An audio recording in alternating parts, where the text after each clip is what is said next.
Hey, let's talk about the Republican Party. They had their summer conference. Yeah. How are we doing? There's the a big Democrats. We're talking Democrats ain't doing great. We're not. I would say it's the tale of two parties, though, Jay. It is. I mean, you look nationally, obviously, the last two presidential elections, some real issues at the federal level. Right. Look at the difference, though. 30 states have Republican governors. I mean, nearly as many states have Republican legislative majorities.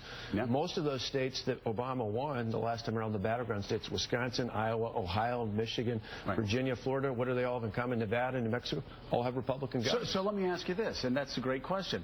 What's happening in the states that we're getting right? Because 60% of the governors in America, Republican. We've got the majority of state senators in America, Republican. Yep. A huge landslides in 2010. What are Republicans not doing in Washington, D.C. that Republicans at the state and local level are doing? Three big things. As governors, as state leaders, we're more optimistic than our friends in Washington.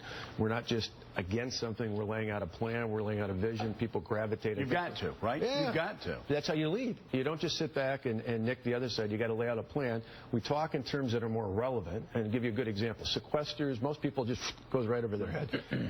Debt ceilings, fiscal cliffs. We talk about making our kids' schools better. We talk about balancing our budget so we can live within our means. We talk about helping our neighbor get a job again.